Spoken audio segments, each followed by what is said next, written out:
Ladies and gentlemen, welcome to Football Power Hour. How are you guys doing? It's your boy Admiral Drex on the show today. How be you hosting today? I think Papi said yesterday. I don't know if you guys noticed, but Papi won't be around to host today. So guess what? You guys are stuck with me. Hate it or love it. Yeah, we're gonna do this. We are gonna do this. How's everybody doing today? I see yeah, I see a lot of guys in here already. I see Nile here. Yeah, it's Kahoot. Nile is Kahoot. I see Brush, big up Brush. Yo, don't forget to do this. Very important. Smash that like on your way in. Please do that right away. Big up Stephanie. Big up now. Big up Box in the house as well. Yep. Yep. You already know Stephanie knew it was Drex that was hosting today. Big up yourself, Stephanie. Guys, we Football Power Hour is 12 subscribers away from 1,000. I repeat, Football Power Hour is 12 subscribers away from 1,000 subscribers. Guys, you know what to do. Share this video, get somebody to come in. It's Friday night. It's Friday. It's the Football Power Hour where we chill. I got my drink today though. Yeah, I got my drink. Yo, yeah, that's me today. Guys, you know what to do. Hit the like, subscribe if you haven't done so. And share this video. Tell your friends. We're gonna be having fun today. It's Kahoot night. Today, pretty straightforward. I didn't do the question. I just watched my colleague. I just like gave an idea of what they should be, but I didn't really put them down. So yeah, so just know that. So if you want to have anybody to hold accountable, I'm not the one. I'm not the one. I am not the one. So guys, but it's gonna be. I think the questions I've seen a few of them. It's gonna be pretty easy. Now Papi would join later. At the moment, Papi is not able to present to this show, so Papi will join up later. Don't worry, you see Papi. You see Papi. I know you're not used to seeing Drex on the screen, but you will see Papi. I won't be doing this alone. I think I have not. I think I have. Whoever can guess this right might just get one question from me. My partner in crime, the backstage. So I might just, if you get this right, I might just give you one question right here, right now, away. So I'm counting to 10. 10. Whoever can guess who's on backstage gets the one free question. 10, 9, 8, 7, 6, 5, 4, 3, 2, 1. Nobody got it? Okay, I hold my questions to myself. It's let me bring man like Shay got it. Shay got it. Big Shay up, big got up. it. You know you're in the building, dog. They must know what time it is. We're seeing people. What's going on? It's a good Friday. Hope everyone is enjoying themselves. You know what it is. We're here to support the thing. Happy hour on a Friday. Make sure you have your drinks ready. You know, it's one of those things, guys. You know, it's a big weekend for all football fans. Shay, you have a big Stephanie, game. Stephanie said VR checks, not Drex issue. That's right. Not my issue. Not my issue. Papi will be here when he comes, right? So I'm just holding the foot down. He asked us to do it, and I had to drag. I can't do this. I have to drag my body around to come join me on the screen today. Yo, what you get? What you both saying? How are you feeling? Let me know what's the mood like. Let's check the vibes. Let me know what the mood like. We have like what 7 people watching at the moment. Let me check the vibe. Vibe check. Vibe check. What's the vibe like? What's the mood like? Guys, drop the comment. Leave it on the comment section, the live section. What's the mood like? What are you You're drinking, bro? like you're like you already know what time it is, bro. But you're like you're running on a delay now. You know, he waits until the tenth extra second of 10 seconds over time. You know what I'm Oh, saying? okay. Okay, R10 is saying my R10. No, not my. Oh yeah, he got it. He got it. Yeah, don't worry. To this question, since nobody got it on the at the buzz of the blast of the whistle, the last count, I'm just hold my free question. But guess what? To this question, are going to be pretty straightforward, pretty easy. Like I'll give you a question like Now I promise you guys one free question. I'm just gonna give it away. I promise you guys one free question. We got 8 persons here. So before the rest joins in, this is like a bonus to you guys. Like one of the questions you're gonna be getting is which is the oldest tournament in football history. So yeah, it is what it is. So just yeah, I got 12 persons in here, and the vibes is vibing, says Ara10.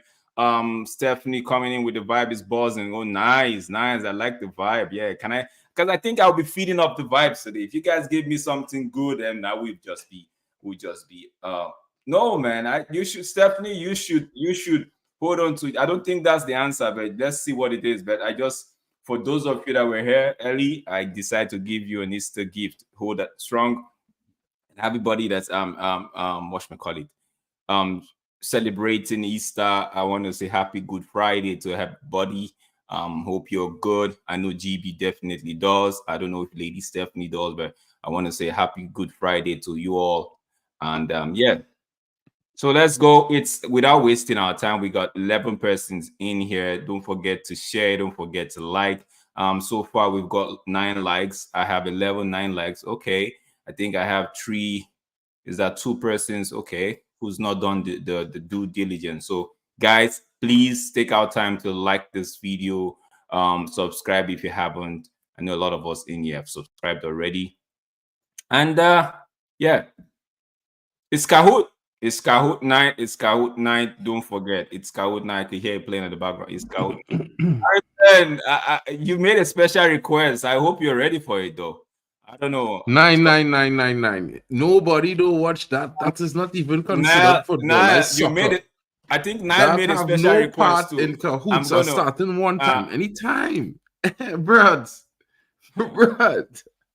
You don't do that to the the footballing community in Drex. You on our 10, bro. Come on, man. watch me. Now the Scotty's protest question. early. I think I have like a few of them in there. I have a few Trinity question as well. I have a few Jamaican question as well, and I have all About them question Jamaican in there. football. No. It's all linked to Premier League. So you just yeah, you just sit back, relax, and enjoy the show. Without wasting our time, let me bring international break question. Please, I'm not doing that. Nah, no international break. I don't think I saw international break in there because I actually reviewed the question, but yeah, let me just not waste your time. Let's get this up and get the game pin on the screen. I'm coming. 1 second. What's happening? Yeah, I got it right here. Yeah, man. Yeah. Touche. No. To share your audio, share it half a screen instead. Oh man, I'm just gonna do this. Let me see. Yep, that's the pin right there. Mark, talk to me. Can you hear the audio? For the cahoots, not yet, Yeah, no. not yet. What's going on?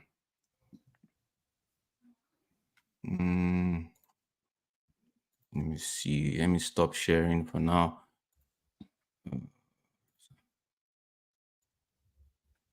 No, not the Chrome tab. I want this tab.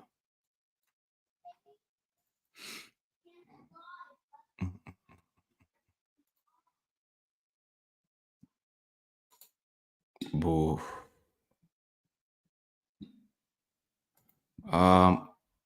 Mark, how about now? Talk to me. No, not yet. But you had to bring it to the stage, you know. I wouldn't hear it until it comes to the stage. You hear any Oh audio? yeah, I hear the audio. Let me bring it to the stage. How about now? No. You in here now? It's on the stage. No. You're not here. Hold on. 1 second. Hold on. Can No, anybody no. can anybody hear the no? Click the icon on top of the screen and make sure it's sharing the song number. It Because I could does. see it on here, but yeah, let me make sure the song sharing. I did click it right there, but I don't know. It, Oh, I did. Maybe because I'm streaming, I'm sharing from what should I call it? From Microsoft Edge. I think that's the problem. Now I would have to cancel this and come back, please, guys. Trying to make sure we get the sound. It's important we get the sound. Now I see you here. Let me see. This is not funny, man. This is not looking good for me, man. 1 second. Let me just. Bro, Smalls. The stress now, bro. Yeah, let me.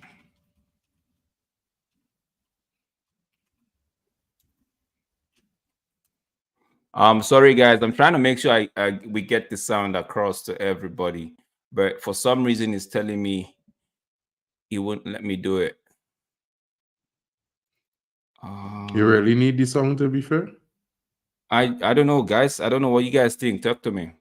Bro, just play it without the song now, bro. We just, guys, what you saying? Do we play the sound or I'm gonna bring it back down?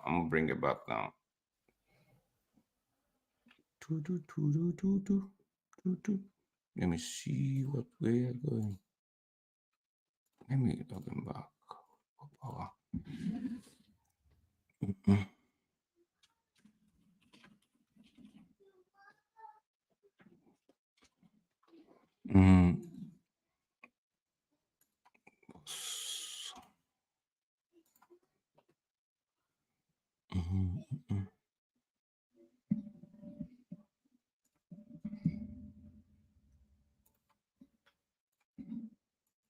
Okay, Nat is here. Let's see. Mark you in. Hold on, I'm going to scan the QR code. All right. Let me just put it right there. Yeah. Poppy, big up, broski. Big shout out to you guys. Just wanted to say hello. Hey, hold on, Papi. Hold on, Papi. Hold on. Nile, can you see Papi? Because Nile has been asking after you. Nile wants to know. Yeah. Big up, you, bro. Big up everybody in the house. Stephanie, R10, Luann in the building. Hey, everybody that's already in the cut. Shout out to all of you guys, man. But big shout out to Drex and Mark for holding down the fort. And guys, kindly, I'm on a walk along, Stephanie. Exactly. I just want to quickly remind everybody to hit the like button, to also support my two brothers, Mark and Drex. They've got their channels. They'll put the link in the chat. Please, make sure you give them the support. Shout out to you guys. There's going to be chaos, I think, today because Drex was the master. I hear Drex say something about MLS. And unless we're talking on MLS, not allowed in football because that isn't soccer. You know what I mean? The Major League Soccer. So I'm trying to figure out what we really doing here. But it's Good Friday, so I'll let bygones. We got bygones for now. I wouldn't call VR just yet, but it's a good thing in the background. Okay. So far I've got 1, 2, 3, 4, 5 persons in here. Let's see. No worry, I'm not in the hot seat. You guys are in the hot seat, not me. I'm chilling. Guys, I just waiting to see a question on MLS. All hell go break loose here tonight. Mark, MLS is part of football, and I don't know what Mark is talking about. This is the football power hour, not the EPL power hour. Exactly. This is the Euro. Listen. This is football power hour. All the federations that call football. This is the power hour for that, not the soccer federation. You understand what I'm saying? No one watches that, please. You know what I mean? No one. Okay, quick question. Does America play in the World Cup? Do they feature in the World Cup? The USA? No one cares though. Okay. Anyone here supporting USA, bro? Like I don't know. You know what I mean? You Nigeria from Canada. This one is Botswana, South African. No one here. I Trinidadian, bro. That is the enemy. You know what I mean? Like I'm not supporting them, brothers. No time. So I'm not hearing that, bro. They could be the last CONCACAF team. I want them to lose. The end. You see? For You the see? people No. for the people Mhm. that don't know, I think you gotta know this. The demographics for the football power hour community is a lot of people in the UK and some people in America. So I it's Big apologize, up, but at big the end of up, the big day, up they already know Luan, what big time up it is because Luan. I Trini, bro. Yeah, They know what time it is already, yeah. bro. They Big up already know, Luan. bro. Luan says she does watch it, so she watches the MLS, and that's good. So Luan might just take away. Luan, what? You have Yeah. lots of time on your hands. That's Yo, what's amazing. it? No. Okay, Mark. I think maybe you're missing the point because for us right here in Canada, right, it's the MLS. It's actually late kickoff, like somewhere between 7 p.m. and into the night, right? So you definitely would have time if you're not watching Wheel of Fortune or you're not watching Deal or No Deal. You'll be watching something like that. That's unlike the Premier League where it's like for you guys it's between lunchtime, I think 12:30 to like 5 or 8 p.m., right? For us it's way early, so like 7:30 a.m. then finishes max maybe worst case scenario 3 p.m.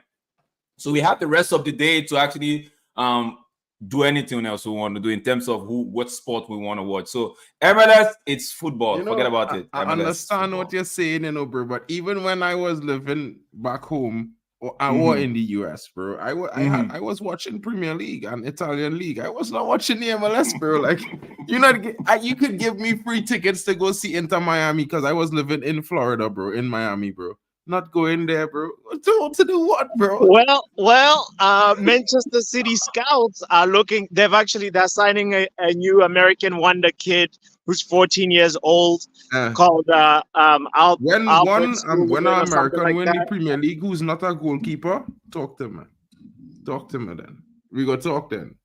There's talent. There's talent everywhere in North There's America, talent Latin everywhere. I'm America. not saying no, it's not talented, bro. I never said there's no You talent there, see, bro. All you I'm see, saying is Arroton, when an Arroton is going to American DC versus wins the Montreal Premier game. League, So, we will talk, right?